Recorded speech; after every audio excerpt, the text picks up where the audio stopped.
Bienvenidos a una nueva reunión de la Iglesia de Calle Cabrera.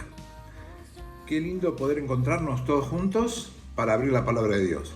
Miren, la Iglesia de Calle Cabrera predica lo que la palabra de Dios dice. Y hacemos énfasis en orar, porque Dios dijo orad, el Señor Jesús dijo orad sin cesar, orad para que no sean tentados. Leemos la palabra de Dios y estudiamos de ella porque ella es la única revelación que tiene Dios para nosotros. Dios puede hablar a cada uno de nosotros, pero la revelación divina está en su palabra. Por eso queremos hacer énfasis en estudiarla, ver lo que ella dice y tratar de seguir sus consejos y aprender de ella para cada paso que debamos dar en la vida. Hoy, como día miércoles, tenemos reunión de oración y estudio. Hoy nos va a acompañar Héctor Rodríguez con el mensaje, pero quiero dejarle algunos temitas de oración. Damos gracias a Dios primero porque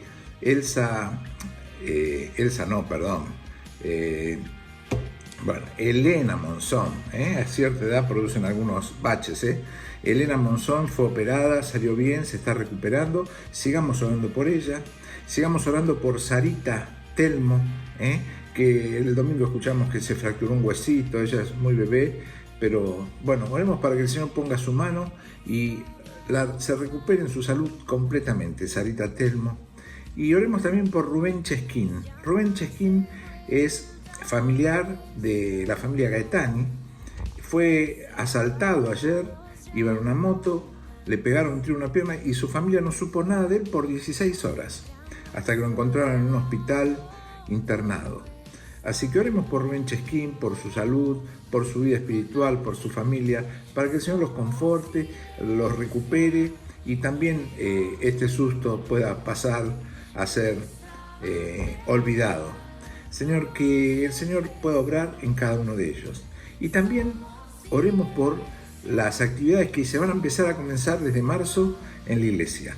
Así que, si Dios permite, vamos a vernos directamente en nuestro salón de cultos renovado y vamos a estar ahí transmitiendo y va a poder algunas personas estar presentes, así que vamos a empezar. Es un lento comienzo a la normalidad si no surgen otros inconvenientes, pero pedimos a Dios por esto y le damos gracias porque podemos encontrarnos, aunque sea por este canal de YouTube, por internet, con el mensaje que trae la palabra de Dios.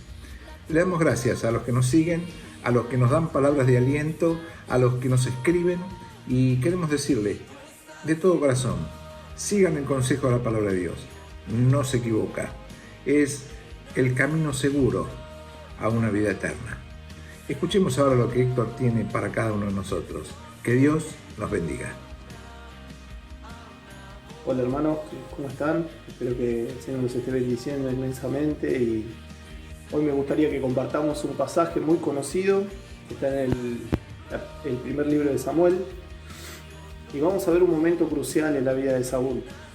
Sí, todos nosotros nos encontramos a veces en encrucijadas en la vida, momentos en los cuales tenemos que tomar decisiones y esas decisiones muchas veces están puestas en nuestra manera, en nuestro punto de vista, en función de la circunstancia que nos rodea. Y eso es un poco lo que le pasó a Saúl. Para eso vamos a ir al libro de 1 Samuel, capítulo 13. En el versículo 1 nos habla de que Saúl ya había reinado un año en Israel, iba por el segundo año, y la tribu a la cual él pertenecía, que era la tribu de Benjamín, tenía hombres preparados para la guerra. 3.000 estaban con Saúl y había 1.000 con Jonatán. Jonatán invade el campamento filisteo y ahí en ese momento comienza una guerra tremenda con el pueblo filisteo.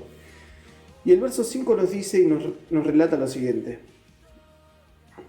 Entonces los filisteos, cuando fueron atacados por Jonatán, el hijo de Saúl, se juntaron para pelear contra Israel, 30.000 carros, 6.000 hombres de a caballo y pueblo numeroso como la arena que está a la orilla del mar, y subieron y acamparon en Mismas, al oriente de Bet-Abem.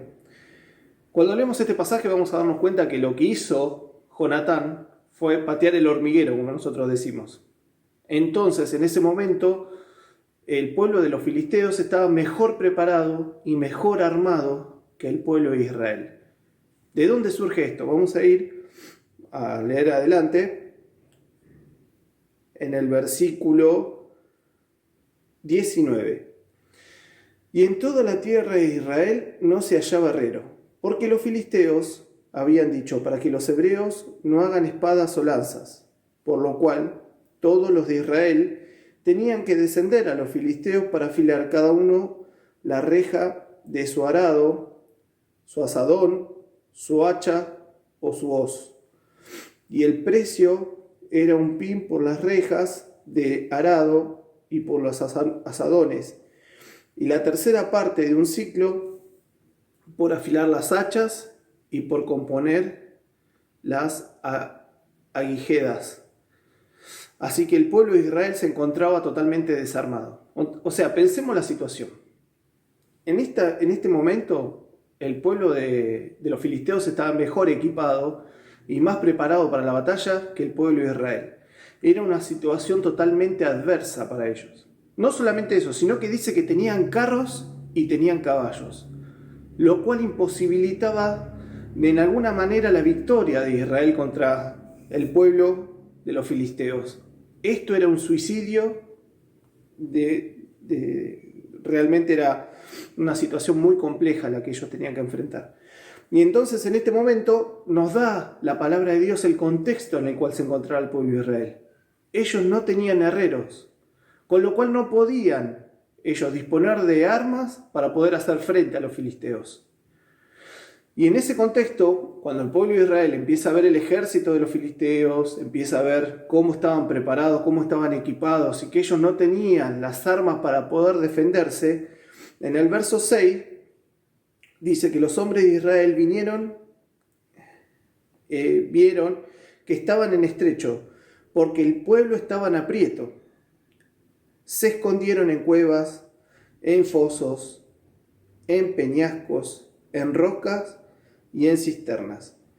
Y algunos de los hebreos pasaron el Jordán a la tierra de Gad y de Galad. Pero Saúl permaneció aún en Gilgal, y todo el pueblo iba tras él temblando. Y esperó 7 días conforme al plazo que Samuel había dicho. Pero Samuel no venía a Gilgal, y el pueblo se le desertaba. ¿Qué es lo que le pasó al pueblo de Israel? Vieron la situación adversa, se desanimaron y empezaron a esconderse y a huir, porque temían por su vida, y con justa razón.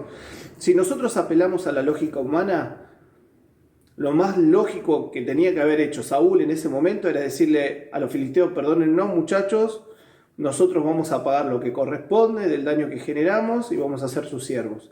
Que ya pasó en otras historias cuando leemos el libro de los jueces.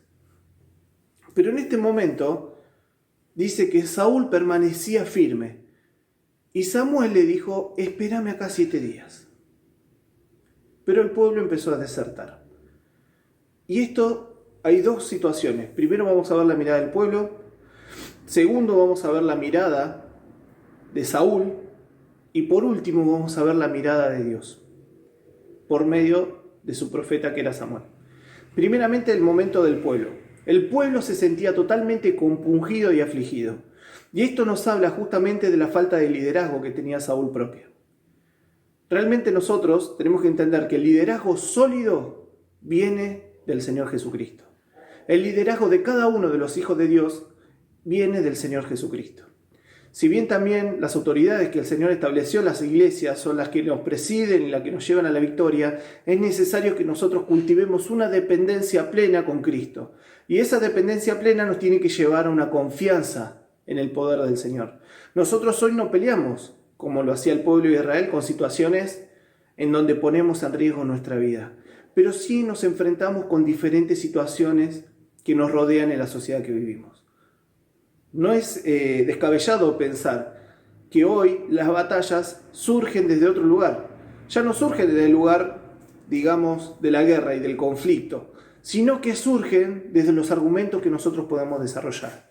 Por eso es necesario que primeramente entendamos el contexto en el que estamos viviendo, todas las leyes que se van aprobando, qué impacto tienen en nuestra sociedad, también en la iglesia y también en la familia. Y cuando nos sentimos amedrentados por el contexto que nos rodea, por el mundo que nos rodea y todo el tiempo nos empuja a tener un conformismo con él, a tratar de modernizar algunas cuestiones que no van con la palabra de Dios, nosotros tenemos que poner un alto y fortalecernos en el Señor. Muchas veces, ¿qué es lo que nos pasa? Nos pasa lo mismo que le pasó a Israel. Nos metemos en cuevas, nos metemos en cisternas, no queremos dar la cara, huimos a otro lugar, pero el problema sigue estando, porque los filisteos no se habían ido. Estos que se habían escondido pensaban que tal vez iban a pasar ese mal momento, pero ese mal momento iba a seguir estando. Si somos hijos de Dios verdaderamente, nos tenemos que enfrentar en algún momento a situaciones que van a ser desfavorables.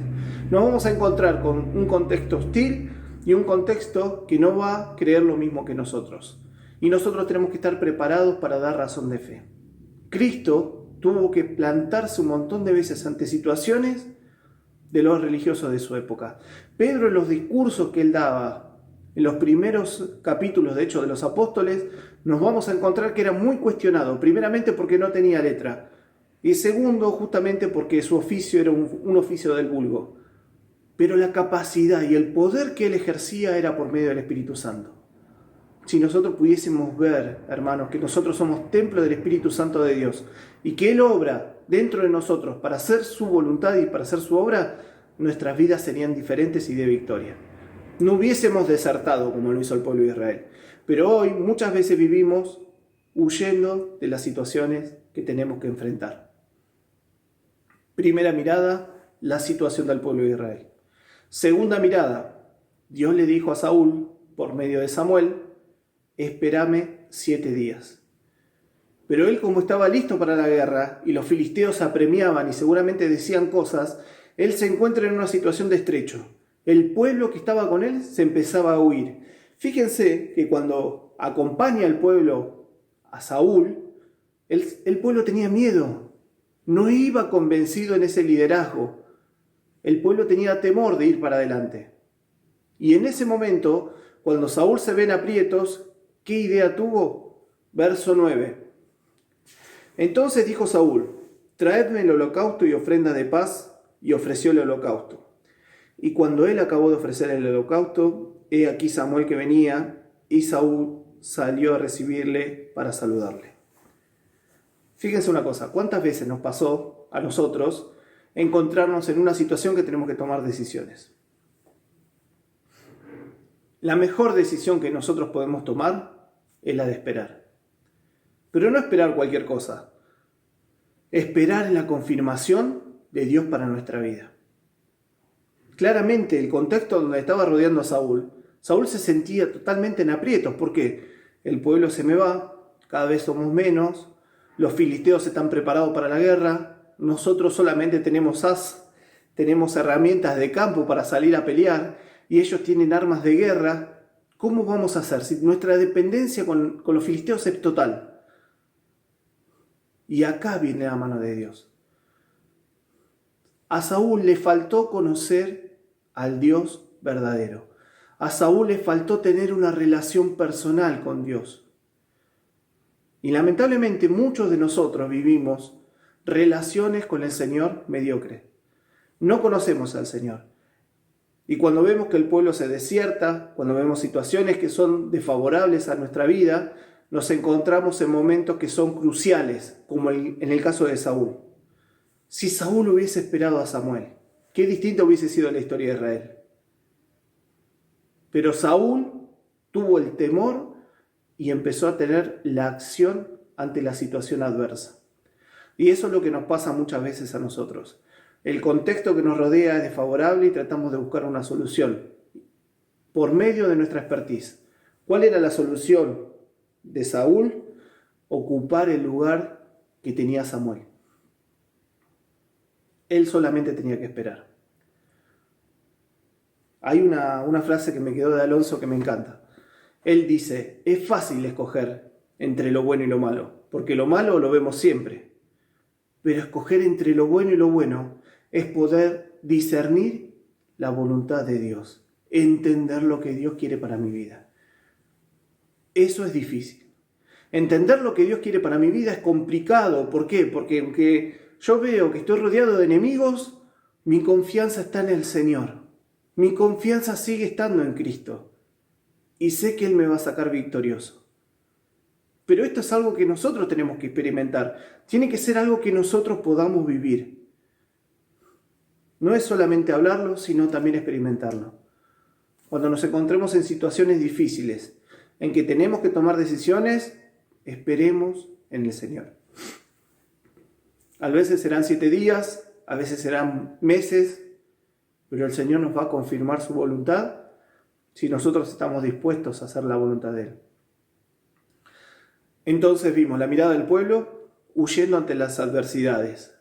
Vimos la debilidad de Saúl, viéndose en problemas, empezó a tratar de buscar soluciones a esas dificultades. Y ahora vemos la mirada de Dios. Dice el verso 11. Entonces Samuel dijo, ¿qué has hecho?, le pregunta Saúl.